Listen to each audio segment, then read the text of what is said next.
नमस्कार, स्वागत है आप सभी का ताज न्यूज में और दिन भर की तमाम खबरों को लेकर हाजिर हूं मैं मोनिका ग्रोवर। बुलेटिन की शुरुआत करेंगे, लेकिन उससे पहले एक नजर डालते हैं सुर्खियों पर।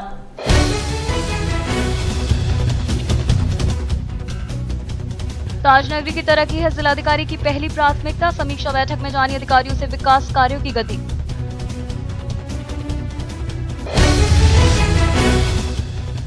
आपसी विवाद में गई वृद्ध की जान, परिजनों ने लगाया हत्या के आरोप, पुलिस जुटी छानबीन में।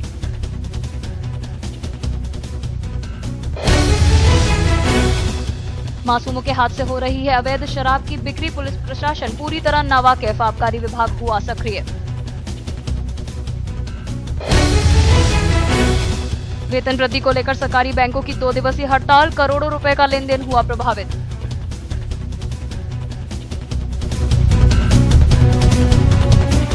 थाना लोहा मंडी के जटपुरा में आपसी झगड़े में एक वृद्ध की मौत होने से हड़कंप मच गया।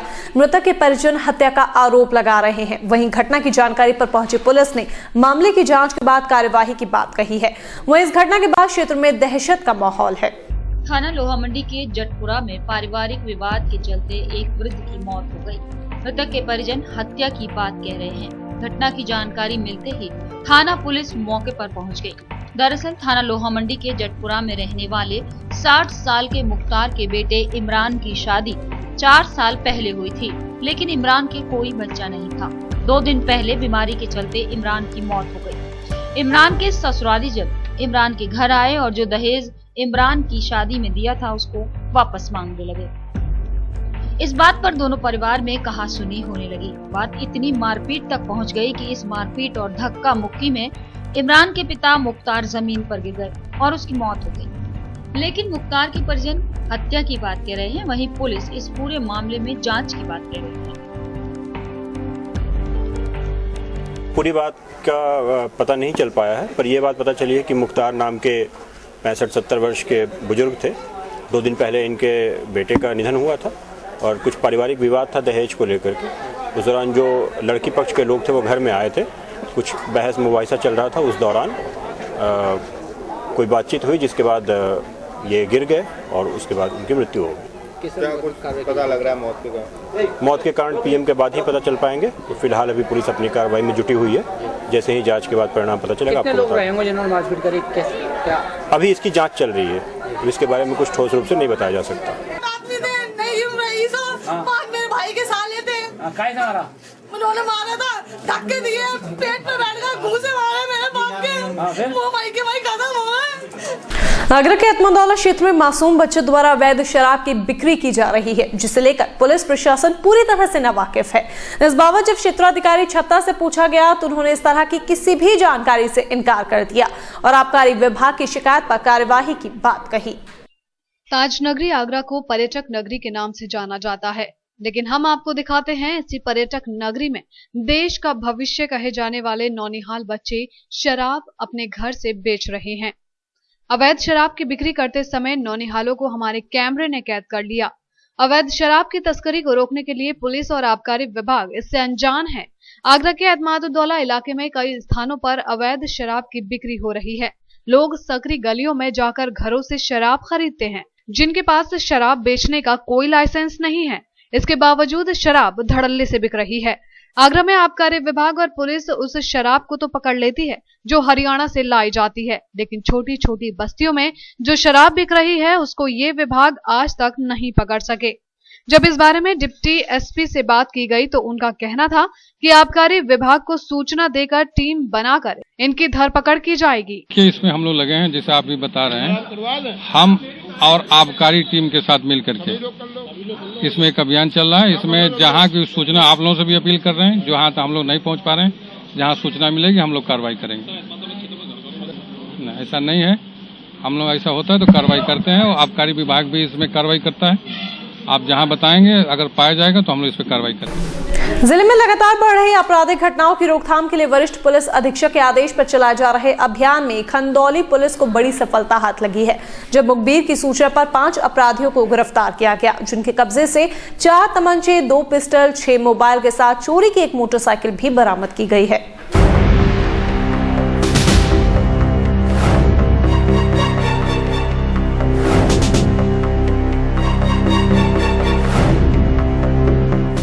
आगरा पुलिस ने एक ऐसे गिरोह का पर्दाफाश किया है जो आगरा में किसी बड़ी घटना को अंजाम देने वाले थे, लेकिन वो अपने मंसूबों पर कामयाब हो पाते उससे पहले ही पुलिस ने उन्हें धर दबोचा। ये सभी लोग पृथ्वीराज, गौरव, धारा सिंह, विनोद कुमार, राकेश राजस्थान के रहने वाले हैं। पुलिस ने 5 आरोपियों को गिरफ्तार किया है, जिन पर राजस्थान में लूट, हत्या जैसे कई मुकदमे दर्ज हैं। बीती रात थाना खंदौली को सूचना मिली कि आगरा हाथरस मार्ग पर कुछ अज्ञात लोग खड़े हैं और किसी बड़ी घटना को अंजाम देने वाले हैं। इस सूचना पर पुलिस हरकत में आई और पुलिस ने मुठभेड़ के दौरान 5 लोगों को गिरफ्तार किया। पुलिस ने पकड़े गए आरोपियों से 5 लूटी गई मोटरसाइकिल और 1 कार बरामद की है। पुलिस को इनके कब्जे से 6 तमंचे और 1 पिस्टल सहित भारी मात्रा में कारतूस बरामद हुई है। पुलिस द्वारा पकड़े गए आरोपियों से पूछताछ में पता चला कि ये लोग आगरा में एक बड़ी लूट की घटना को अंजाम देने वाले थे और उसके बाद इस घटना के बाद राजस्थान में एक सरपंच की हत्या करते, लेकिन ये लोग कामयाब हो पाते उससे पहले ही पुलिस ने इन्हें पकड़कर इनके मंसूबों पर पानी फेर दिया। फिलहाल पुलिस इन लोगों को जेल भेजने की तैयारी में जुटी है। पुलिस का कहना है कि जरूरत पड़ने पर इन लोगों को रिमांड पर भी लिया जाएगा। टोटल 5 लोगों की गिरफ्तारी हुई है और ये 5 लोग मूलतः राजस्थान के रहने वाले हैं और ये असला की तस्करी करते थे और राजस्थान में भी इनके ऊपर जघन्य अपराध जो है पंजीकृत है 3 लोगों के ऊपर। बाकी 2 की क्रिमिनल हिस्ट्री तस्दीक की जा रही है और इनके पास से यहाँ पे करीबन 7 तमंचे, 4 मोटरसाइकिल्स बरामद हुई हैं और पूछताछ इनसे की जा रही है। पूछताछ के अंदर कुछ और चीज़ें भी इन्होंने बताई है, लूट का प्रयास करना और चीज़ें इनके द्वारा जानकारी दी गई है और जो इनको रिमांड पर लेकर और पूछताछ की जाएगी और राजस्थान पुलिस को भी इस संदर्भ में सूचित किया। आगरा पुलिस की स्क्वाड टीम को और आधुनिक और तेज बनाने के उद्देश्य से पुलिस लाइन ग्राउंड पर close quarter combat martial arts की ट्रेनिंग दी जा रही है। वरिष्ठ पुलिस अधीक्षक शरद माथुर ने पुलिस लाइन ग्राउंड पहुंचकर ट्रेनिंग के संदर्भ में जानकारी ली और इसे आगरा पुलिस की स्क्वाड टीम के लिए महत्वपूर्ण बताया। ये एक तरह की रिफ्रेशर ट्रेनिंग है जिसके अंदर जो पहले इन्होंने ट्रेनिंग ली है उसके इन एडिशन में हम लोग और भी चीज़ें जो नई नई टेक्निक से उनको सिखाने का प्रयास कर रहे हैं। जैसा कि आपने डिस्प्लेज में भी देखा होगा कि जब गन आपकी तरफ पॉइंट हो तो कैसे हम लोग उसको अपने आप को प्रोटेक्ट कर सकते हैं और यही सब चीज़ें और जो नई नई विधियाँ आई हैं ख़ासतौर से जो बाहर की टेक्निक्स हैं नाम कॉम्बैक्ट की और भी चीज़ें उनको सिखाने का हम लोग का प्रयास है अपनी स्वॉट टीम को ताकि और भी अच्छे से काम कर सकें। इनके जो ट्रेनर आए वो कहाँ से आपने कॉल किया हुआ है? ट्रेनर यहीं से कॉल किए गए हैं। दे आर स्पेशलाइज जो इसके अंदर कोर्स करे हुए हैं उनसे हम ये ट्रेनिंग दिलवा रहे हैं। आवश्यकता ऐसी कि वी आर ऑलवेज प्रिपेयर्ड कि हम लोग हमेशा प्रिपेयर्ड रहते हैं तो उसी प्रिपरेशन में ट्रेनिंग हमेशा जो है कंटिन्यूस प्रोसेस होना चाहिए बिकॉज कभी कोई सर्कमस्टेंस होता है, कोई घटना होती है तो जो है हम लोग को उसका जो रिएक्शन है वो जितना अच्छा देंगे उतना हम लोग डैमेज कंट्रोल करते हैं। तो उसी थैंक यू। जिले के विकास कार्यों को लेकर जिला प्रशासन ने अधिकारियों के साथ समीक्षा बैठक की जिसमें डीएम पंकज कुमार ने अधिकारियों से उनकी विभागीय प्रोग्रेस जानी। जिलाधिकारी ने बताया कि जिले के विकास को शासन के अनुरूप अंतिम रूप देना ही प्रशासन की प्राथमिकता है। जिले के नए जिलाधिकारी पंकज कुमार के तेवरों ने अधीनस्थों के होश उड़ा रखे हैं। जनपद के विकास कार्यों की समीक्षा के दौरान जिन्होंने संबंधित अधिकारियों से खूब सवाल जवाब किए। कलेक्ट्रेट सभागार में बुलाई गई इस बैठक में डीएम ने एक एक कर सभी विभागों की प्रोग्रेस जानी जिनमें कई अधिकारियों के जवाब से वो नाखुश भी दिखाई दिए। उन्होंने अधिकारियों को सरकार की विकास संबंधी योजनाओं में ढिलाई न बरतने की हिदायत दी है। इस संबंध में एक बेसिक इंट्रोडक्शन बैठक थी, परिचय प्राप्त किया गया है। बेसिक जनपद की जो प्रोफाइल है उसके बारे में बात की गई है और जो एक प्रिलिमिनरी इंस्ट्रक्शंस थे वो कन्वे किए गए हैं। ये बताया गया कि जो भी जनपद में जो विकास कार्य चल रहे हैं उनमें कहीं ढिलाई न होने पाए और प्रायः सभी कार्य समय से और गति से होना शुरू हो जाए। बताया जाएगा आपको, there is enough time for that. अच्छा होगा ताज महोत्सव आपका, लेट्स होप दैट। मीटिंग के दौरान ताज महोत्सव के विषय पर चर्चा हुई जिसके आयोजन ने प्रशासन की नींद उड़ा रखी है। जिलाधिकारी ने बताया कि सभी नोडल अधिकारी अपनी जिम्मेदारियों पर पूरा ध्यान दे रहे हैं और समय रहते सभी व्यवस्थाएं दुरुस्त कर ली जाएंगी। बैठक के दौरान सीडीओ प्रभांशु श्रीवास्तव सहित जिले के अनेक वरिष्ठ अधिकारी मौजूद रहे। बीते दिनों सपा नेता और व्यापारी के साथ हुई मारपीट के बाद व्यापारी ने सपा नेता पर धमकी देने का आरोप लगाते हुए वरिष्ठ पुलिस अधीक्षक को ज्ञापन सौंपा है, जिसके बाद वरिष्ठ पुलिस अधीक्षक ने भी इस मामले की निष्पक्ष कार्यवाही करने की बात कही है। कमलानगर के सपा नेता मनोज अग्रवाल और संजय प्रेस स्थित घड़ी शोरूम के संचालक के साथ हुई मारपीट के बाद व्यवसायी ने आज वरिष्ठ पुलिस अधीक्षक को ज्ञापन देकर सपा नेता पर जबरन वसूली के लिए धमकाने का आरोप लगाया है और अपनी जान को खतरा बताते हुए वरिष्ठ पुलिस अधीक्षक से न्याय की गुहार लगाई है। 8-10 दिन पहले मनोज अग्रवाल और उनके पास 2-3 गुंडे आए हुए थे, वो बोले कि पार्टी के लिए चंदा चाहिए, मैंने कहा मैं तो चंदा देता हूँ लेकिन किसी और माध्यम से देता हूँ कि नहीं तू हमें दे, नहीं हमें, मैं आपको क्यों दूँ, क्या कमला नगर के हमें इस तरीके से नहीं देगा तो दूसरी तरीके से देगा। तो मैंने ठीक है। 2 दिन पहले उन्होंने मैं रात को शोरूम बढ़ा के अपने घर आ रहा था, रास्ते में उन्होंने अपनी गाड़ी स्कॉर्पियो पे मेरी गाड़ी ओवरटेक की। मेरे साथ उन्होंने उसके साथ रहता है साबू और उसके ड्राइवर ने मेरे साथ मारपीट की। एसएसपी साहब को मैंने अपना सूचित किया है कि मुझे अपनी जान का भी खतरा है क्योंकि वो गुंडे करते हैं। उन्होंने कल पुलिस के साथ मारपीट की है खंडारी चौराहे पर, तो हमें अपनी जान का खतरा है। वरिष्ठ पुलिस अधीक्षक के यहाँ ज्ञापन देने पहुंचे पीड़ित के साथ व्यापारी भी साथ थे। ज्ञापन लेने के बाद वरिष्ठ पुलिस अधीक्षक ने पूरे मामले की निष्पक्ष जांच करने की बात कही, साथ ही न्यायपूर्वक कार्यवाही भी की जाएगी, इस बात का आश्वासन भी दिया। शासन और प्रशासन की अनदेखी का खामियाजा संविदा पर शिक्षण कार्य कर रहे प्रेरक भुगत रहे हैं, जिन्हें पिछले 15 महीनों से मानदेय नहीं मिला है। विभाग की उदासीनता से प्रेरक बेहद आहत है। उन्होंने मानदेय का भुगतान करने के साथ अपने खाते ऑनलाइन करवाने की मांग उठाई है। जिले के तमाम गांवों में साक्षरता की अलख जगाने वाले प्रेरक आज बड़े मायूस हैं, जो शासन और प्रशासन की उदासीनता का शिकार हो रहे हैं। महीने में 30 दिन मेहनत के बाद भी इन्हें मेहनताना नसीब नहीं हो रहा है, जिसने निरक्षरता के खात्मे के साथ ही साक्षरता का उजाला फैलाने वाले इन प्रेरकों के घरों के चूल्हे ठंडे पड़े हुए हैं। इनकी माने तो पिछले 15 महीनों से प्रेरकों को मानदेय का भुगतान ही नहीं किया जा रहा है। भारत साक्षरता मिशन का प्रोग्राम है, हम लोगों को बुलाया गया है, यहाँ पे कुछ प्रोग्राम चल रहा है इसीलिए। और हमारी प्रॉब्लम ये है कि हमारे जो सैलरी है वो हम लोगों को मिली नहीं है 15 महीने से, और हम चाहते हैं कि हमें वो मिले और हमारे जो खाते हैं वो भी ऑनलाइन होने चाहिए, क्योंकि हम लोगों को जो हमारे टीचर हैं और प्रधान वगैरह हैं वो सिग्नेचर करने में प्रॉब्लम क्रिएट करते हैं। इसीलिए हम चाहते हैं कि जो हमारे जो ऑनलाइन खाते ऑनलाइन कर दिए जाए। कि आज यहाँ रंगारंग कार्यक्रम की प्रस्तुति दी जा रही है, उसी संदर्भ में मैं ये कहना चाहता हूँ कि अभी हम लोगों को 15 माह से तो करीब वेतन नहीं मिला है और वेतन के नाम पर मात्र 2000 रुपये, तो इसमें कुछ गुजारा होता नहीं है और काम भी नहीं चल पाता। तो हम लोग चाहते हैं कि 7-8 हज़ार रुपये के आसपास करीब हमारा मानदेय होना चाहिए। इस संबंध में जब विभागीय अधिकारियों से जानकारी ली गई तो उन्होंने केंद्र शासन के पाले में फेंक कर अपना पल्ला झाड़ लिया। मानदेय वेतन नहीं तो मानदेय मिलता है, स्वयं सेवी हैं तो समाज को साक्षरता बढ़ाने के लिए, और वो शासन से आता है क्या खाते हैं, है ना, उसकी रिपोर्ट शासन में जा चुकी है और जल्द ही पैसा वहाँ से आ जाएगा, उनको पैसा मिल जाएगा। चाहिए ये इस लेवल का नहीं मामला, ये शासन लेवल का मामला है और शासन पे इनकी मांग विचाराधीन है। जो भी निर्णय हुआ शासन करेगा, कॉन्ट्रैक्ट बेसिस में, इनका मतलब वो रेगुलर वो नहीं है। तो ये 1 साल 2 साल से जो होता है वो उस जिले स्तर से होता है, इस बार तो रिन्यूअल वगैरह सारा जिले स्तर से होता है। गौरतलब है कि शिक्षा व्यवस्था में एक अहम कड़ी बन चुके प्रेरकों की महत्वपूर्ण भूमिका है, जो लोगों को पढ़ाई के प्रति मोटिवेट करते हैं, मगर अधिकारियों की बेरुखी से आज उन्हें खुद ही मोटिवेशन की जरूरत है, जिसकी ओर सरकारी तबके का बिल्कुल भी ध्यान नहीं है। ब्राह्मण घंटी बजाएगा तो हाथी दिल्ली जाएगा। एतमादपुर में संपन्न हुए बसपा के ब्राह्मण सम्मेलन में आए समाज के लोगों ने एक स्वर में भरे मंच से ये नारा लगाया। उन्होंने पार्टी द्वारा ब्राह्मणों को हमेशा सम्मान दिए जाने की बात कही और लोकसभा चुनाव में बसपा के खुले समर्थन का ऐलान किया। ब्राह्मण घंटी बजाएगा, हाथी दिल्ली जाएगा। एतमादपुर विधानसभा में आयोजित हुए बसपा सम्मेलन में यही नारा गूंजता रहा। बहुजन समाज पार्टी के इस ब्राह्मण सम्मेलन में जिले भर के ब्राह्मण और त्यागी समाज के लोगों ने शिरकत की, जिन्होंने बसपा के समर्थन पर एक राय जताई। उन्होंने अपने भाइयों से भी यही आह्वान किया। समाज के लोगों ने उनका मार्गदर्शन करते हुए कहा कि पार्टी ने पिछले कई चुनावों के अलावा संगठन में भी ब्राह्मणों को पूरा मान सम्मान दिया है। ब्राह्मण समाज के भाइयों से, बुजुर्गों से, माताओं बहनों से, सभी से अनुरोध है कि माननीय नारायण सिंह सुमन जैसे व्यक्ति को जिताने का काम करें, क्योंकि जब बहन कुमारी मायावती जी की सरकार रही है, बहन जी ने बहुत ही अच्छा शासन पूरे उत्तर प्रदेश को दिया है। ये पूरे प्रदेश की जनता जानती है, पूरे हिंदुस्तान की जनता जानती है। समाज पार्टी के प्रत्याशी को भारी मतों से जिताएंगे। साथ ही साथ भारतीय जनता पार्टी, कांग्रेस और अन्य दलों को ये चेतावनी देना चाहता है ब्राह्मण समाज कि आज ब्राह्मण समाज की जो इज्जत बहुजन समाज पार्टी में है वो किसी अन्य पार्टी में नहीं है।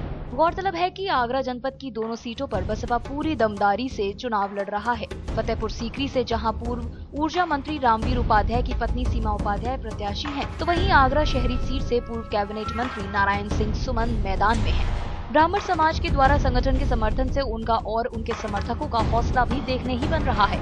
ब्राह्मण समाज के लोग सम्मान देने के लिए नहीं आए, सम्मान मैं करूँगा उनका, वो सम्मान के योग्य हैं उनका सम्मान मैं करूँगा।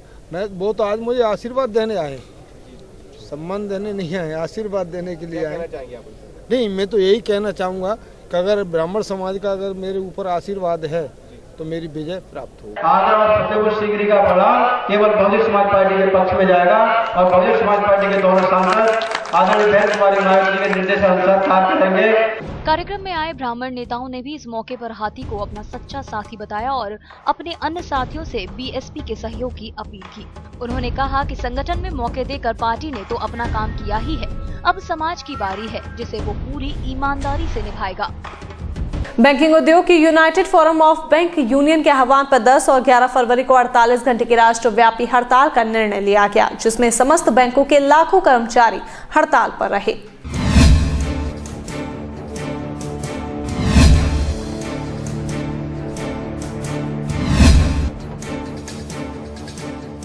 बैंकिंग उद्योग की 9 यूनियन के संगठन United forum of bank union के आह्वान पर दिनांक 10 एवं 11 फरवरी को 48 घंटे की राष्ट्रव्यापी हड़ताल की, जिसमें समस्त बैंक के लाखों कर्मचारी हड़ताल पर रहे।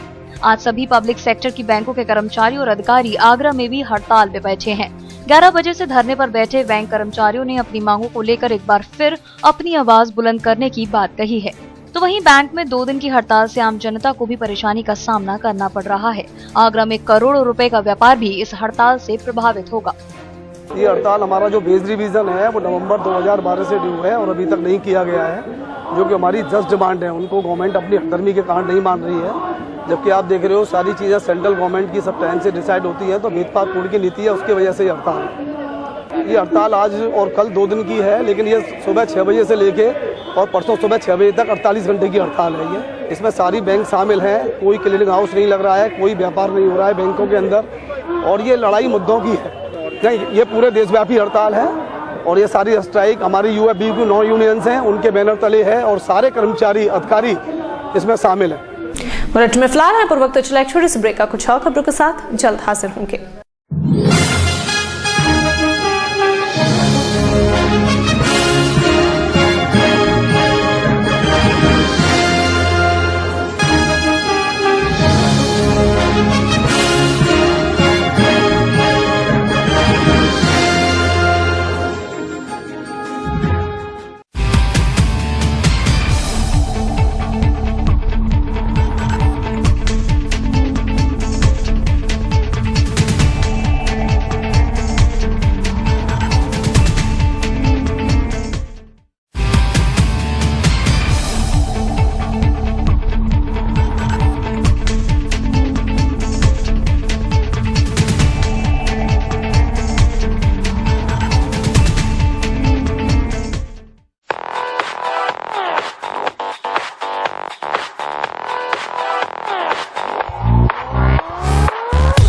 बालाजी ज्वेलर्स, गोल्ड, सिल्वर और डायमंड ज्वेलरी मिलने का विश्वसनीय स्थान। हमारे यहाँ आपको gold, hallmark certificate gold jewellery नए कलेक्शन के साथ उपलब्ध मिलेगी।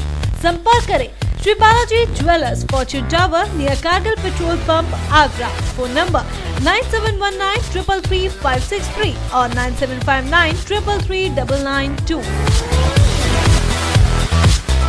श्री बालाजी ज्वेलरी, दुल्हन की jewellery, AD jewellery, artificial bangles, chain व सभी प्रकार के सेट्स यहाँ पर उपलब्ध है। तो तुरंत संपर्क करें 21 सुपर बाजार, कारगिल पेट्रोल पंप के पीछे, आगरा। फोन नंबर 9358464218 और 88659 11110।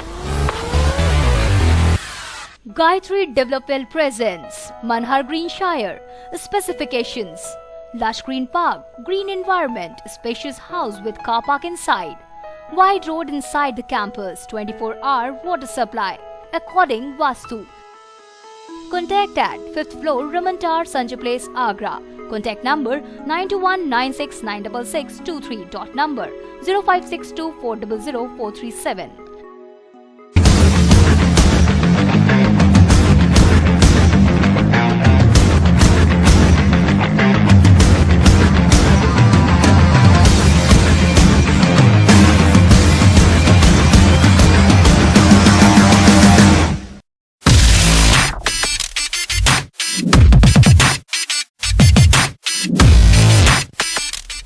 परिपक्वता पर लॉयल्टी एडिशन के साथ भरे गए सभी प्रीमियम वापस पाएं।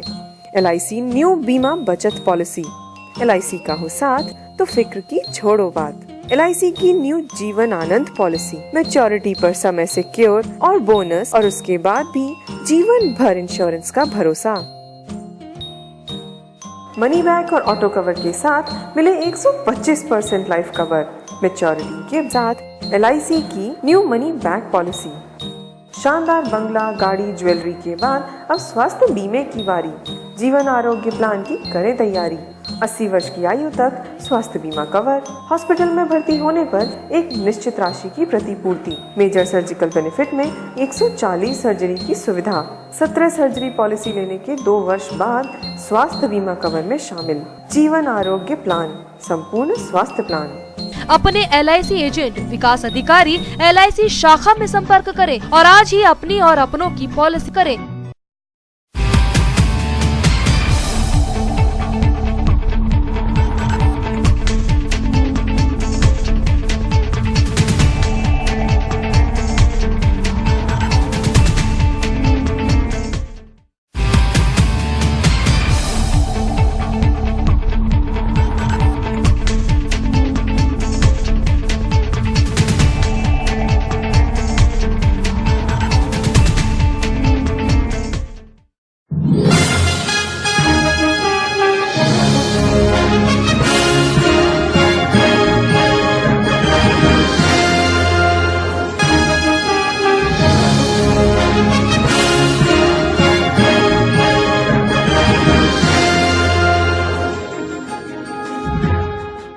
प्रदेश भर में चल रही कौशल विकास मिशन योजना में आगरा जिले ने सारे रिकॉर्ड तोड़ दिए हैं। जिले में 7,826 बेरोजगारों को प्रशिक्षण देने का लक्ष्य रखा गया है, जबकि अब तक लक्ष्य से 3 गुना से भी ज्यादा लोग पंजीकरण करा चुके हैं। वहीं अभी भी हर रोज बेरोजगारों की सेवा योजन कार्यालय में लाइन लगी हुई है। उत्तर प्रदेश के मुख्यमंत्री अखिलेश यादव ने युवाओं को रिझाने के लिए कौशल विकास मिशन योजना की शुरुआत की है। इस योजना के तहत बेरोजगारों को 6 माह का निःशुल्क प्रशिक्षण दिया जाना है। प्रशिक्षण के बाद सरकार बेरोजगारों को रोजगार दिलाने में भी सहायता करेगी। सरकार की इस योजना के लिए आगरा जिले में 7,826 बेरोजगारों को ट्रेनिंग देने का लक्ष्य रखा गया है, जबकि अब तक लक्ष्य के 3 गुने लगभग 25,000 से भी ज्यादा पंजीकरण हो चुके हैं।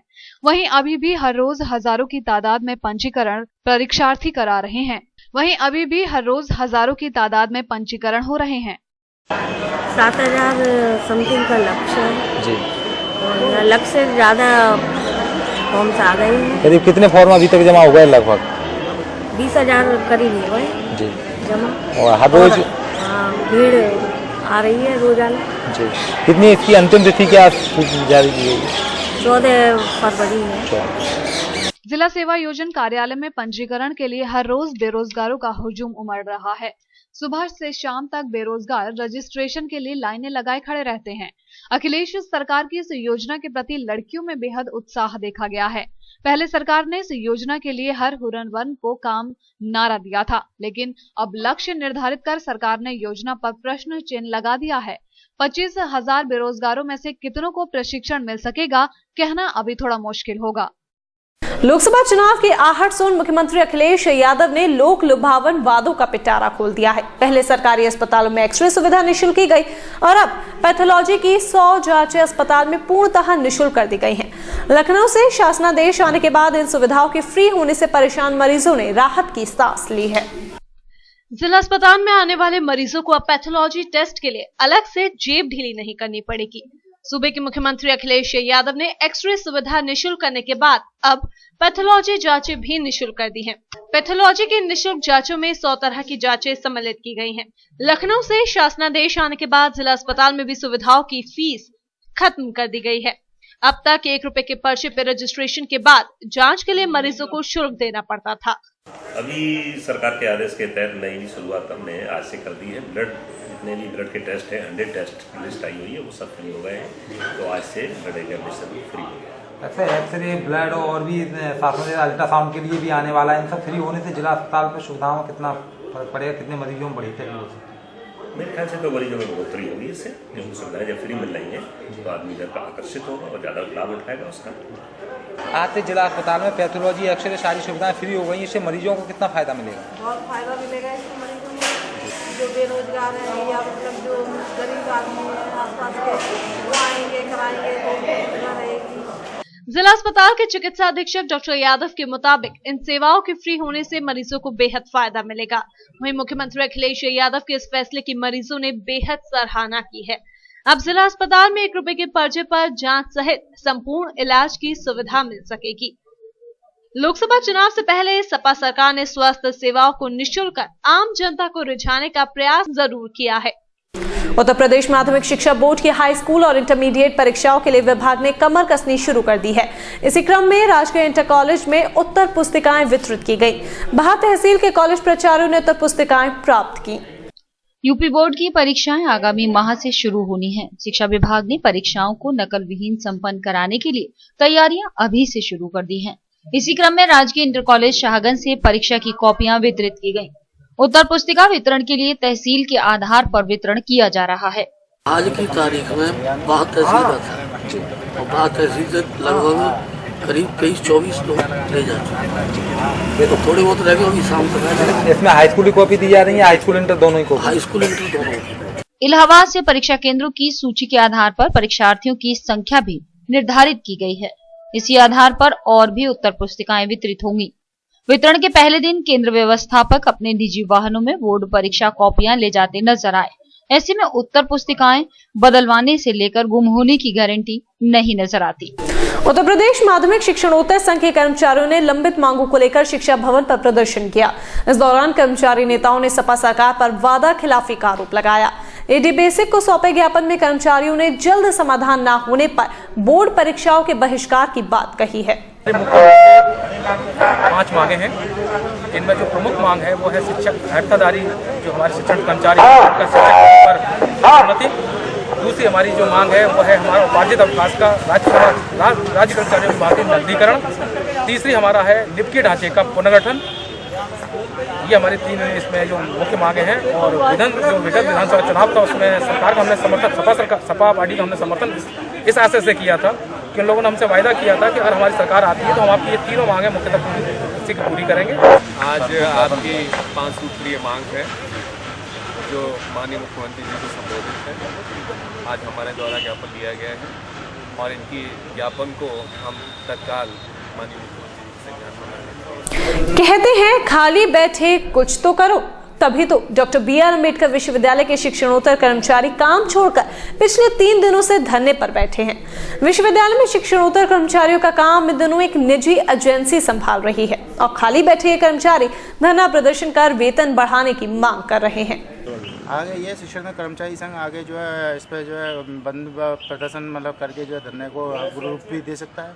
ये तो कर्मचारी संघ ही इस पर जो निर्णय लेगा, कर्मचारी संघ लेगा। जो कर्मचारी संघ के जो अध्यक्ष जी और महामंत्री जी जो अनुपस्थित है, उनकी कुछ घर में जो कैजुअलिटी हो गई है, इस पर वही निर्णय लेगा। इस पर हम कोई नहीं। हम कई बार जो है मांग यहाँ पर जो विश्वविद्यालय प्रशासन को दे चुके हैं, शासन आदेश वगैरह सभी कुछ आ गया है, और लेकिन विश्वविद्यालय प्रशासन पता नहीं क्यों इस पर जो सक्रिय नहीं है अभी। अगर आप डॉक्टर BR अम्बेडकर विश्वविद्यालय में मार्कशीट या फिर डिग्री लेने जा रहे हैं तो सावधान रहिए। आपको आपके डॉक्यूमेंट्स मिले या ना मिले, लेकिन आप विश्वविद्यालय की सफेद हाथी बनी जर्जर पानी की टंकी के कभी भी गिरने के हादसे से शिकार हो सकते हैं। टंकी की निर्माण इकाई के अधिकारी इसे 2 बार निरीक्षण कर ध्वस्त कराने के आदेश भी दे चुके हैं, लेकिन विश्वविद्यालय प्रशासन न जाने किस हादसे का इंतजार कर रहा है। सावधान, ये पानी की टंकी कभी भी गिर सकती है। ऐसा विश्वविद्यालय प्रशासन ने भले ही कहीं भी नहीं लिखा है और ना ही चेतावनी बोर्ड लगाया है, लेकिन हम आपको बताते हैं कि इस पानी की टंकी को निर्माण इकाई के इंजीनियर्स ने डेड घोषित कर दिया है और 2 बार इसे ध्वस्त कराने के आदेश भी विश्वविद्यालय प्रशासन को मिल चुके हैं। लेकिन विश्वविद्यालय प्रशासन अभी तक ना जाने किस हादसे का इंतजार कर रहा है। टंकी के पास बैरिकेडिंग लगाकर रास्ता रोक दिया गया है। विश्वविद्यालय प्रशासन ने अभी कुछ दिन पहले सब बैरिकेड कर दिया है, लेकिन विश्वविद्यालय प्रशासन से हमारी मांग है कि बैरिकेड तो पूर्व में किया गया था, इसे शीघ्रता से शीघ्र 15 दिन के अंदर अविलंब तोड़वा दिया जाए। विश्वविद्यालय में टंकी नहीं है, विश्वविद्यालय में परीक्षा भाग है, विश्वविद्यालय में गोपनीय भाग है। कभी भी कोई कर्मचारी हादसा हो सकता है, इसके लिए अधिकारी जिम्मेदार होंगे। और ये सभी अधिकारी जो है कमीशन खोटी में लगे हुए हैं, कोई काम नहीं कर रहे। विश्वविद्यालय में हर रोज हजारों की तादाद में स्टूडेंट्स और उनके परिजन यहाँ आते हैं और बैंक की ओर जाने का रास्ता टंकी के पास से ही होकर गुजरता है। ऐसे में टंकी के अचानक गिरने से बड़ा हादसा हो सकता है। टंकी के ध्वस्त न कराए जाने से कर्मचारी नेताओं में भी आक्रोश व्याप्त है। अब देखना ये होगा कि विश्वविद्यालय प्रशासन हादसे से पहले टंकी को ध्वस्त कराता है या फिर किसी हादसे के बाद।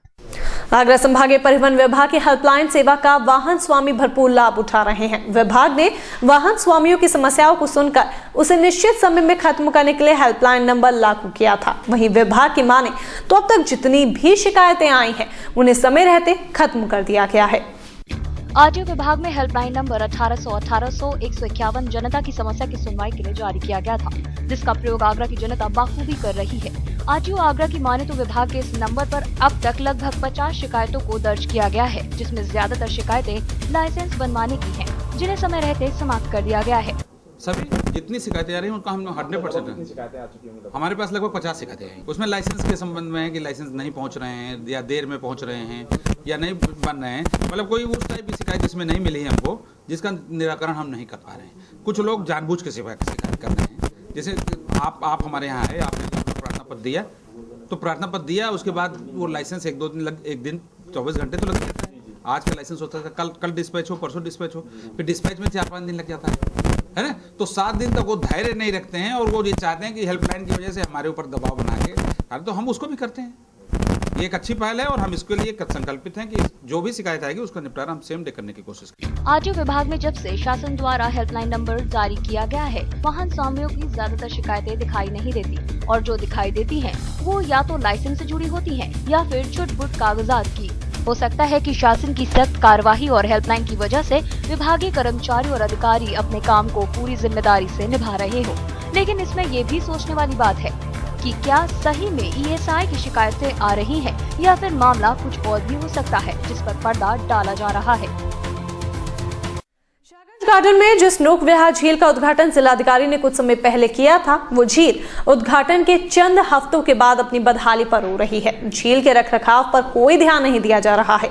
झील में बोट चलाने वाले लोगों को मायूस होकर लौटना पड़ रहा है। वहीं सूत्रों की माने तो झील का उद्घाटन जल्दबाजी में कराया गया था। जिस तालाबनुमा गड्ढे को आप देख रहे हैं, दरअसल वो एक झील है जिसे नौका विहार के नाम से जाना जाता है, जिसका उद्घाटन पूर्व जिलाधिकारी जुहैर बिन सगीर ने खुद अपने हाथों से किया था और इस झील में पहली बोट चलाकर वोटिंग की शुरुआत भी की थी। लेकिन डीएम साहब द्वारा चलाई गई पहली बोट ही शायद इस झील की आखिरी बोट साबित होकर रह गई। वहीं इस झील का सौंदर्यीकरण करने वाले और झील में वोटिंग करने की जिम्मेदारी लेने वाले ठेकेदार की माने तो झील का काम अभी बाकी रह गया है, जिसे पूरा करने के बाद ही झील में वोटिंग कराई जा सकेगी। अभी ये घाट वगैरह आप देख रहे हो कि बन रहा है, चारों तरफ घाट वगैरह थोड़ा सर सफाई है अगल बगल का, इसमें माली वगैरह लगे हुए हैं पेड़ पौधे काटने के लिए। उसके बाद इसको 18-19 में ओपनिंग कर दिया। पानी और भरा जाएगा, इसमें पानी अभी बहुत कम हो गया। वैसे तो ठेकेदार का कहना है कि झील का उद्घाटन काफी जल्दबाजी में करवाया गया था।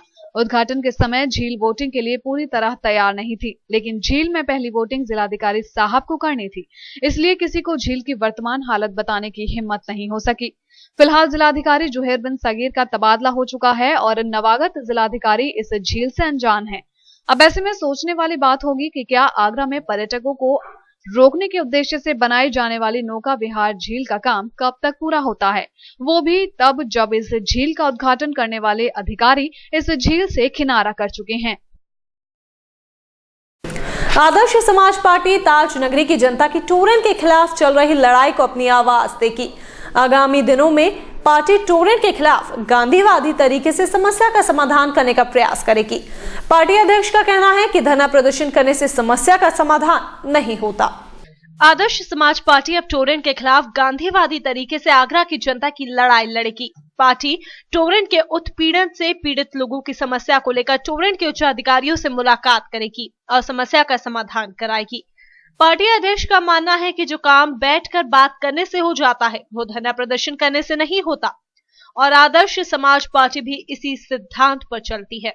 नरीपुरा में बहुत बड़ा कांड हुआ था पिछले साल के अक्टूबर की बात है, दशहरा के पास। उनके टॉरेंट पावर कुछ लोगों में वहाँ सूकाज के मुसलमान भाइयों के घरों में घुस गए थे, महिलाओं के साथ धक्का मुक्की की गई थी और उल्टा उनके खिलाफ ही मुकदमा दर्ज किए गए थे। तो सारे उसके भय के कारण, पुलिस के भय के कारण सारा नरीपुरा खाली हो गया था।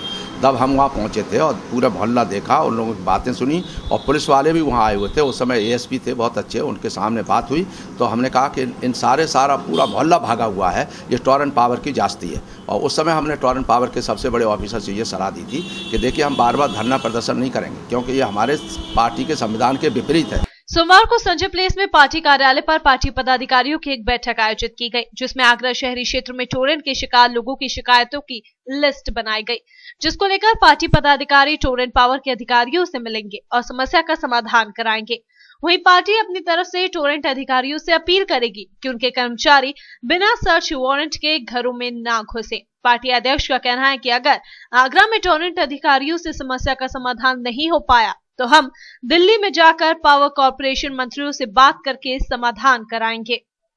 इस बार ताज महोत्सव में बाहर से आने वाले पर्यटकों को खरीदारी करते समय सामान को लाने ले जाने की चिंता नहीं करनी होगी। 18 फरवरी से शुरू होने वाले ताज महोत्सव में डाक विभाग अपने विभाग की स्टॉल लगाने जा रहा है, जिसमें पर्यटक सामान की खरीदारी कर पोस्ट पैक की सुविधा का लाभ ले सकेंगे। आगामी फरवरी माह की 18 तारीख से शिल्पग्राम में ताज महोत्सव की शुरुआत होनी है, जिसमें पूरे भारतवर्ष से शिल्पी अपनी अपनी कलाओं की प्रदर्शनी और उन्हें बेचने के उद्देश्य से आगरा आते हैं। इन शिल्पियों की कारीगरी को खरीदने के लिए भी देशी विदेशी पर्यटक भी इस महोत्सव में खिंचे चले आते हैं, जिन्हें ताज महोत्सव में खरीदारी करते समय सामान को लाने व ले जाने की खासा परेशानी होती थी। लेकिन इस बार पर्यटकों को इस परेशानी से दो चार नहीं होना पड़ेगा, क्योंकि डाक विभाग आगरा ने ताज महोत्सव में अपने विभाग की एक स्टॉल लगवाई है, जहां पर कोई भी पर्यटक ताज महोत्सव से खरीदे सामान को खरीदकर डाक विभाग की पैक पोस्ट सेवा से अपने घर पर आसानी से भेज सकता है। इससे पर्यटकों को सामान को कहीं भी ले जाने में कोई परेशानी नहीं होगी और विभाग इस सेवा के लिए सामान और सामान के वजन के हिसाब से नियत किराया भी वसूल करेगा। लेकिन पर्यटकों द्वारा खरीदे गए सामान की पूरी जिम्मेदारी भी डाक विभाग की ही होगी। इसी के साथ फिलहाल रुक रहे हैं यहाँ पर एक और छोटे से ब्रेक के लिए, लेकिन खबरों का सिलसिला यूं ही जारी रहेगा।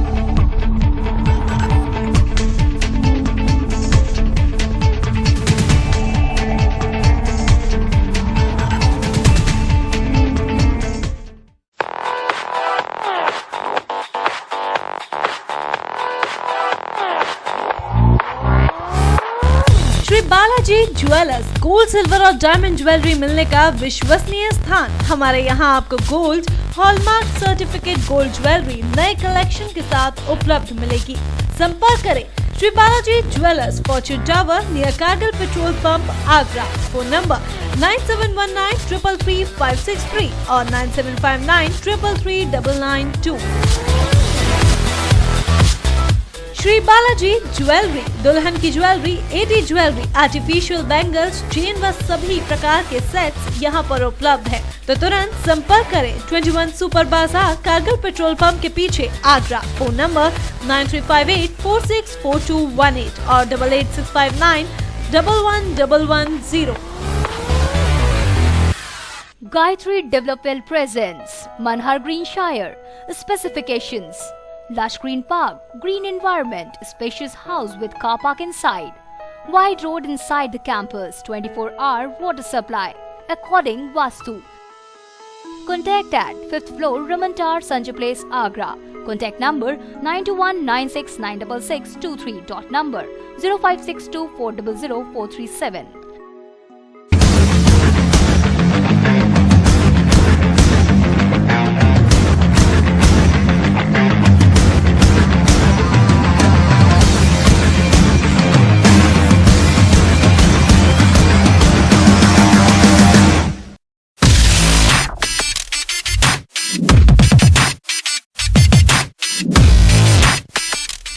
परिपक्वता पर लॉयल्टी एडिशन के साथ भरे गए सभी प्रीमियम वापस पाएं।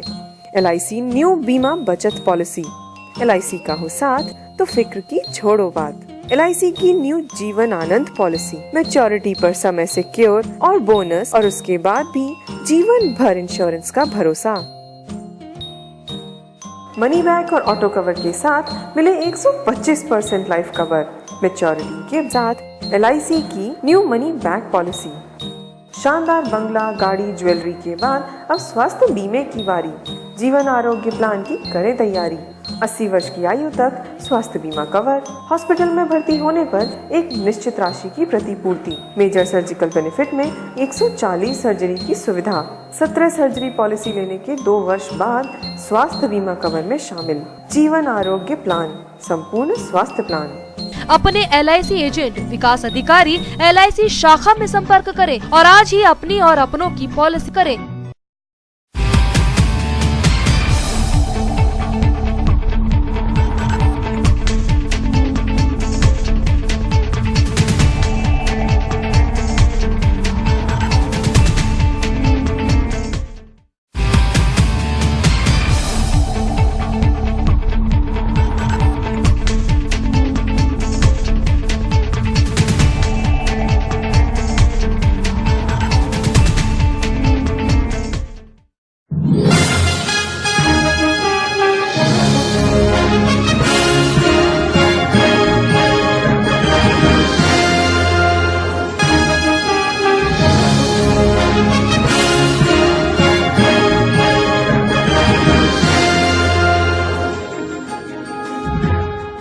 के बाद आप सभी का स्वागत है। अगली खबर का रुख करेंगे। जिला एवं सत्र न्यायालय परिसर में बना सुलभ शौचालय कॉम्प्लेक्स इन दिनों सफेद हाथी साबित हो रहा है। ADA द्वारा बनाए गए इस जन सुविधा केंद्र पर हमेशा ताला लटका रहता है। वहीं दूर दराज के क्षेत्रों से आने वाले हजारों वादकारी और अधिवक्ता सुविधा के लिए भटकते रहते हैं। जिला एवं सत्र न्यायालय में हर रोज हजारों की तादाद में वादकारी आते हैं। इनको जन सुविधा मुहैया कराने के लिए दीवानी परिसर में सुलभ शौचालय बनाया गया था, लेकिन लाखों की लागत से बना ये जन सुविधा केंद्र आज सफेद हाथी साबित हो रहा है। सुविधा केंद्र पर हर समय ताले लटके रहते हैं, जिससे वादकारियों और अधिवक्ताओं को परेशानी झेलनी पड़ती है। ये मांग पिछले काफ़ी समय से अधिवक्ताओं द्वारा उठाई जा रही है, यहाँ के संगठनों द्वारा उठाई जा रही है कि जो भी वादकारी है, विशेषकर जो महिलाएं यहाँ मजबूरीवश जिनको आना पड़ रहा है, उनको प्रसाधन की कोई जो सुविधा नहीं थी। उसी परिप्रेक्ष्य में ज़्यादा जब बोला गया तो एक टॉयलेट का निर्माण कराया गया है, लेकिन दुर्भाग्य कि उसमें ताला लगाया हुआ है, आज तक नहीं खुला है। इस जन सुविधा केंद्र का निर्माण आगरा विकास प्राधिकरण द्वारा कराया गया है। जन सुविधा केंद्र खुलवाने के संघर्ष में आगरा बार एसोसिएशन भी कई बार संबंधित अधिकारियों को अवगत करा चुकी है। ऐसे में सरकारी पैसा खर्च होने के बावजूद भी प्रशासन के लिए लोगों को परेशान होना पड़ रहा है। उच्च न्यायालय खंडपीठ स्थापना संघर्ष समिति द्वारा दीवानी के बार हॉल में बैठक संपन्न हुई, जिसमें खंडपीठ के लिए बजट सत्र के दौरान दिल्ली में प्रदर्शन के लिए रणनीति बनाई गई। इस मौके पर संघर्ष समिति के सभी पदाधिकारी और कोर कमेटी के सदस्य मौजूद रहे। बैठक में लगभग सभी वक्ताओं ने जसवंत सिंह आयोग की रिपोर्ट को लागू करवाने के लिए संसद के बजट सत्र के दौरान दिल्ली संसद के समक्ष विशाल प्रदर्शन अथवा अनशन जैसे कोई कार्यक्रम करने की जरूरत पर बल दिया।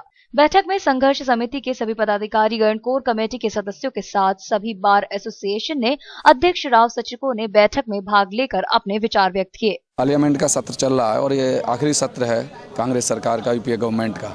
हम लगातार उनके मिनिस्टरों से, पिछले समय में हमारा एक प्रधानमंत्री से भी एक प्रतिनिधिमंडल मिला है और उसमें ये तय किया गया था, उन्होंने सलाह दी थी मनमोहन सिंह जी ने कि हम लॉ मिनिस्टर से मिलें। आज हमने जब ये मीटिंग बुलाई थी तो हमारा ये मकसद था कि हम पार्लियामेंट पर प्रदर्शन करेंगे और वहाँ पर हम केंद्र सरकार को विवश करेंगे कि पश्चिमी उत्तर प्रदेश में इतना लंबित हमारी मांग है उसको पूरा किया जाए। मीटिंग पोस्टपोन कर दी गई है। हमारे संयोजक जी, हमें यहाँ आके पता लगा है कि वो दिल्ली में विधि मंत्री जी से मिलने गए, मगर यहाँ पे और संघर्ष समिति के पदाधिकारी हैं, किसी लोगों को जानकारी नहीं और संयोजक जी अपने 2-4 लोगों को लेकर के वहाँ विधि मंत्री से मिलने गए। उनकी ड्यूटी थी कि कम से कम सेक्रेटरी साहब को भी बताते और पदाधिकारी हैं, उपाध्यक्ष हैं, उनको बताना चाहिए थे, मगर अब मीटिंग के टाइम पे हमें पता लगा कि वो दिल्ली गए हुए हैं। मगर संयोजक जी पूरी ईमानदारी और निष्ठा से कार्य नहीं कर रहे। नहीं, इतना बड़ा वो नहीं है। जिस दिन ईमानदारी से आगरा के अधिवक्ता इस आंदोलन से जुड़ जाएंगे तो कोई माई का लाल नहीं है कि हाईकोर्ट की बेंच को आगरा में आने से रोक दें। आज असल में उच्च न्यायालय खंडपीठ संघर्ष समिति की बैठक बुलाई गई थी और पिछले 2 दिन की छुट्टी थी। तो अभी विश्वस्त सूत्रों से ये पता चला है कि हमारे संयोजक जी को केंद्रीय कानून मंत्री कपिल जी से मौका मिल गया था उनसे बातचीत करने का।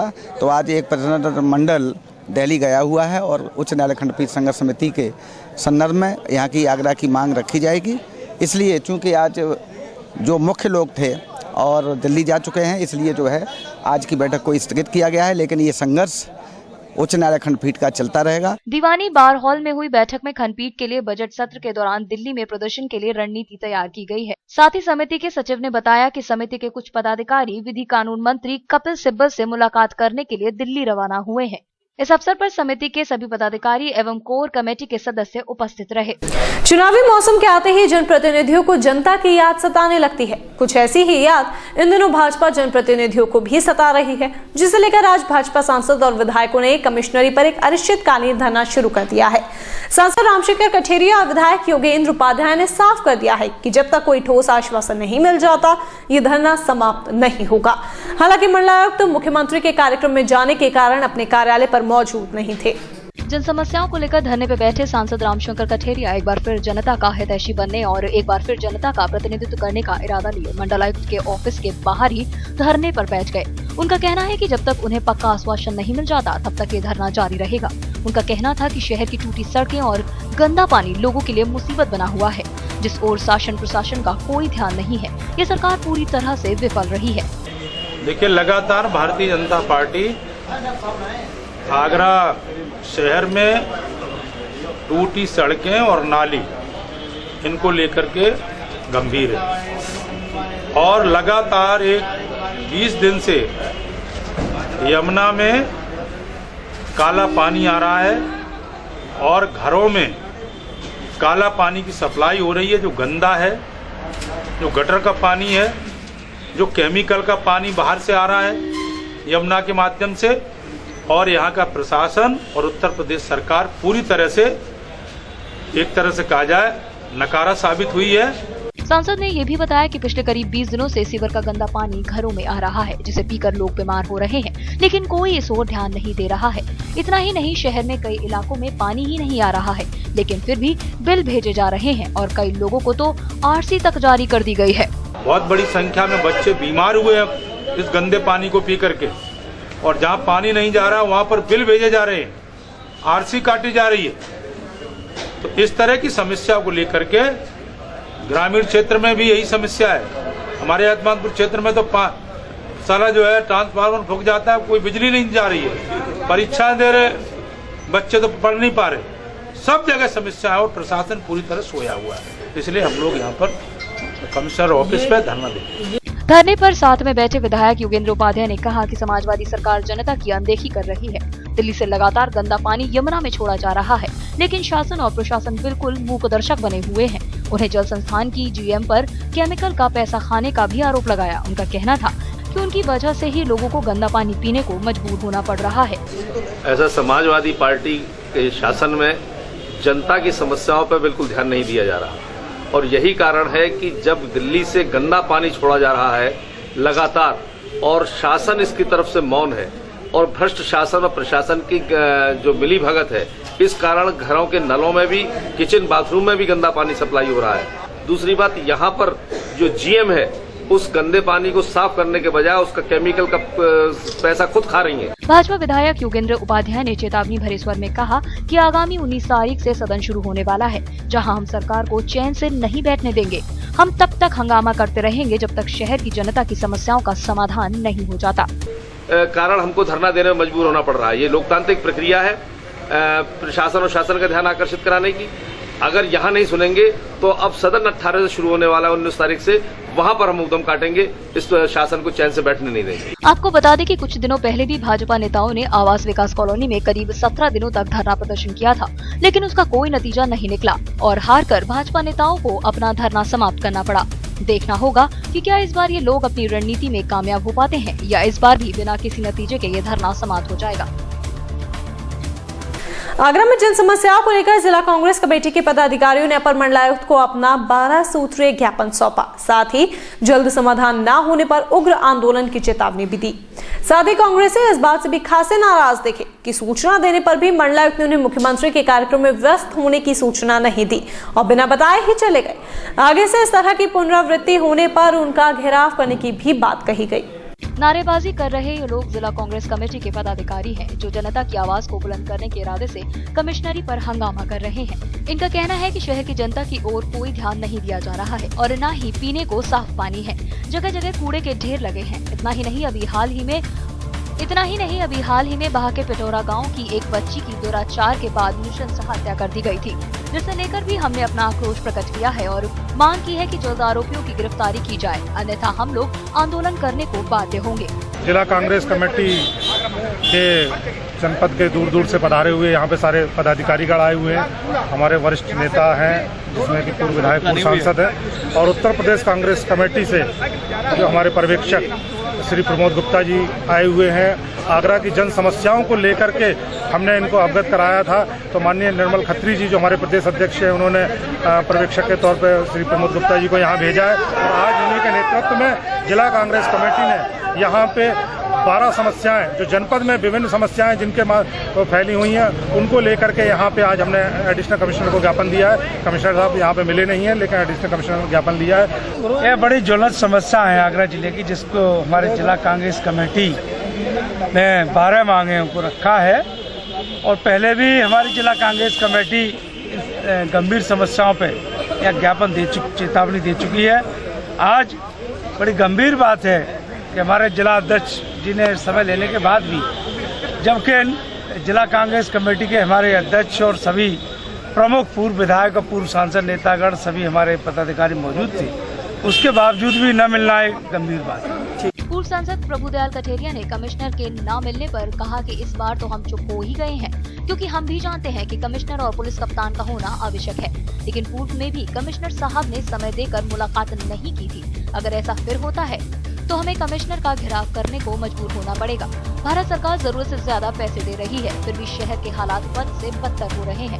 अगर अभी भी मांगे नहीं मानी गई तो अभी तो हमने ज्ञापन के माध्यम से अपनी बात रखी है, हम उग्र आंदोलन करने के लिए भी बाध्य हो सकते हैं। देखिए, ऐसा है कि हम लोग जनता के प्रतिनिधि हैं और एक पार्टी का दायित्व है कि इतनी नेशनल पार्टी के हम लोग कार्यकर्ता हैं, हम समय समय पे अवगत कराना हमारा कर्तव्य है। चौकीदार होने के नाते जनता के बीच में अगर हमारी बात को नहीं सुना जाएगा, अगर आज नहीं लिया तो इसका हमें ज्यादा वो नहीं है, पर भविष्य में अगर टाइम देने के बाद अगर कमिश्नर साहब ने नहीं मिले तो हम यकीन करिए इस बात को, अब की बार हम उनको ये भी बताया, हमने धरना प्रदर्शन का नहीं था, ज्ञापन का कार्यक्रम था, पर जनता के बीच में कार्य को डिवाइड करके इसको काम को कराना चाहिए, ऐसा हमारा मानना है। कांग्रेसियों का ज्ञापन लेने आए अपर मंडलायुक्त ज्ञानेश कुमार ने बताया कि आज जिला कांग्रेस के पदाधिकारियों ने अपनी मांगों को लेकर ज्ञापन दिया है और इनका ज्ञापन कमिश्नर साहब को दे दिया जाएगा। जो भी नगर से संबंधित और प्रदेश से संबंधित जो समस्या है उसका ज्ञापन है, अब ये कमिश्नर साहब को दे दिया जाएगा। आपको बता दें कि अभी हाल ही में कुछ दिनों पूर्व जिला कांग्रेस ने एक ज्ञापन मंडलायुक्त को सौंपा था, साथ ही उनसे मुलाकात कर जल्द समस्या का समाधान करने की बात भी कही थी, लेकिन समाधान न होने पर आज एक बार फिर ज्ञापन सौंपा गया है। देखना होगा कि क्या इस बार इस ज्ञापन का असर होगा या कांग्रेसियों को आंदोलन करने के लिए बाध्य होना पड़ेगा। वैलेंटाइन वीक पर जहां हर ओर नई उमंग और खुशियां देखने को मिल रही है, वहीं युवाओं में भी इन दिनों जुनून सा छाया हुआ है। कहीं कोई अपने दिल की बात जुबां तक लाने की कोशिश में लगा है, तो कोई अपने रिश्तों को और ज्यादा मजबूत बनाने के लिए गिफ्ट्स का सहारा ले रहा है। वैलेंटाइन वीक के चौथे दिन टेडी डे मनाया गया।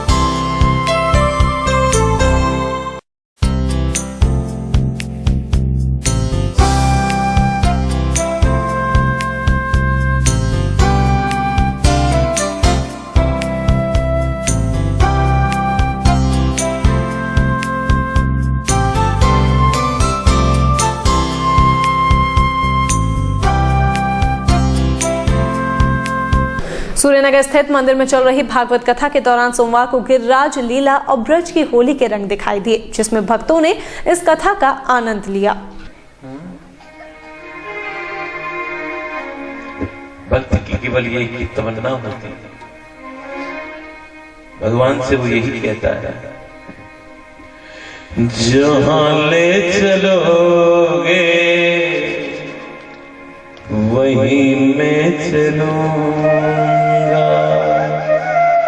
जहां ले चलोगे वहीं मैं चलूंगा, जहां नाथ रखेलोगे, जहां नाथ रखेलोगे वहीं मैं रहूंगा, जहां ले चलोगे वहीं मैं चलूंगा, जहां ले चलोगे वहीं मैं चलूंगा।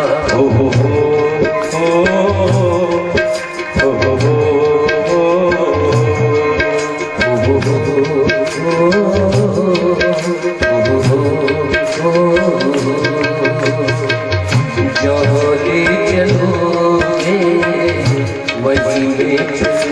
भाव से ताली बजाओ, जहाँ ले चलोगे वहीं में चलूंगा, जहाँ नाथ रखोगे, जहाँ नाथ रखोगे वहीं में रहूंगा, जहाँ ले चलोगे वहीं में चलूंगा।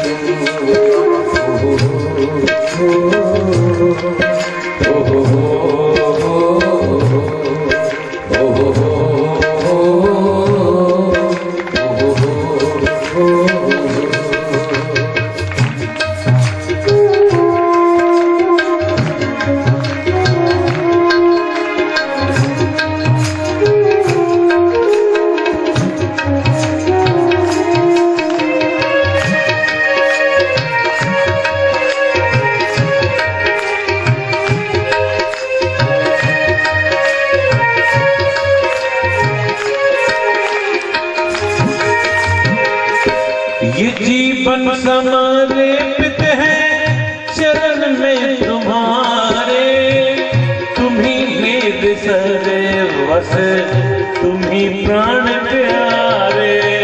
बोलो, ये जीवन समर्पित चरण में तुम्हारे, तुम्ही मेरे सर्वस, तुम्ही प्राण प्यारे। तुम्हें छोड़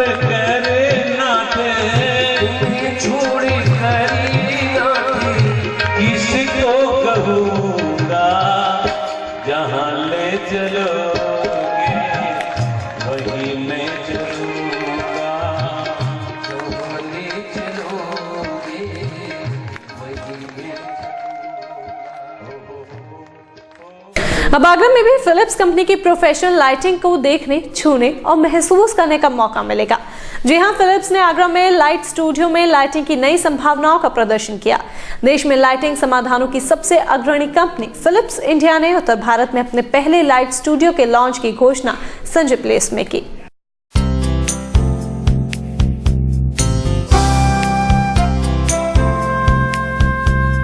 संजय प्लेस में 700 वर्ग फीट के क्षेत्र में देश की अग्रणी कंपनी फिलिप्स ने अपने उत्तर भारत के पहले भव्य लाइट स्टूडियो लॉन्च करने की घोषणा की, जो ग्राहकों को फिलिप्स के विश्व स्तर के प्रोफेशनल लाइटिंग कॉन्सेप्ट की बड़ी रेंज दे सकेगा। आगरा में ये स्टोर एलईडी तकनीक और लाइटिंग कंट्रोल पर बेस्ड है। इस स्टोर और इस अभियान के साथ फिलिप्स का लक्ष्य उत्तर प्रदेश और उत्तर भारत के अन्य नजदीकी क्षेत्रों में सरकार, आर्किटेक्ट्स और लाइटिंग प्रोफेशनल के बीच अपनी पकड़ मजबूत बनाना है। देखेंगे कि उत्तर भारत का सबसे पहला लाइट स्टूडियो आज आगरा में इनॉग्रेट किया गया है। ये लाइट स्टूडियो जो है प्रोफेशनल कस्टमर के लिए है, जो भी अपने ऑफिसेस, नए ऑफिसेस लेके आना चाहते हैं, शोरूम लेके आना चाहते हैं, इंडस्ट्रीज लेके आना चाहते हैं, होटल लेके आना चाहते हैं, हॉस्पिटल लेके आना चाहते हैं, उसके लिए यहाँ पर हमारी स्टूडियो जो है उनको सपोर्ट करेगी, उनको कंसल्टेशन प्रोवाइड करेगी किस तरह की लाइटिंग की जरूरत है। इस लॉन्च के साथ लाइट स्टूडियो ग्राहकों को एक ही छत के नीचे प्रोफेशनल लाइटिंग की पूरी श्रृंखला देगा। एलईडी लाइट की तकनीक में फिलिप्स ने अपनी लीडरशिप के साथ ऐसी लाइट्स पेश की हैं जो इको फ्रेंडली और लॉन्ग लास्टिंग हैं। फिलिप्स की ये लाइट्स बिजली के फ्लक्चुएशन, वेदर और डस्ट प्रूफ के साथ ह्यूमिडिटी और टेम्परेचर चेंजेस में भी आसानी से अपने आप को एडजस्ट कर लेती है। एफिशिएंट तरीके से वो लाइटिंग यूज कर सकते हैं। ये भी आपको जानने में खुशी होगी कि एलईडी लाइटिंग जो नई टेक्नोलॉजी जो आ रही है हिंदुस्तान में 40% से ऊपर एनर्जी सेविंग कर सकती है। सो आज हिंदुस्तान में लाइटिंग का कंजम्पशन जो है 17 से 18% है और 40% अगर आप उसमें सेविंग कर सकते हैं तो कितना फायदा क्लाइमेट को होता है और कितना फायदा आपको भी होता है। आगरा में नए फिलिप्स लाइट स्टूडियो के लॉन्च के साथ कंपनी के पास अब भारत में 94 लाइट लाउंज, 2 लाइट स्टूडियो और 1400 लाइट शॉप्स हैं। फिलिप्स लाइट स्टूडियो में ग्राहकों को उनकी आवश्यकता के अनुसार सही लाइटिंग डिजाइन आसानी से उपलब्ध रहेंगी। इसके साथ ही उन्हें एलईडी सिस्टम का अलग ही अनुभव होगा जो ग्राहकों के ऑफिस व घर को एक अलग ही लुक प्रदान करेंगी। लो पावर खपत, लंबी लाइफ टर्म और बेहतर ल्यूमिनोसिटी आउटपुट के फायदों के साथ एलईडी लाइटिंग सड़क पर रात के समय ज्यादा विजिबिलिटी देती है। इसके साथ ही Philips company grooming, oral health care और न्यू लाइटिंग एप्लीकेशन में भी बाजार में सबसे अग्रणी कंपनी है। इसी के साथ बुलेटिन में फिलहाल इतना ही, लेकिन शहर भर की ताजा तरीन खबरें जानने के लिए आप जुड़े रहिए ताज न्यूज के साथ। फिलहाल के लिए इजाजत दीजिए।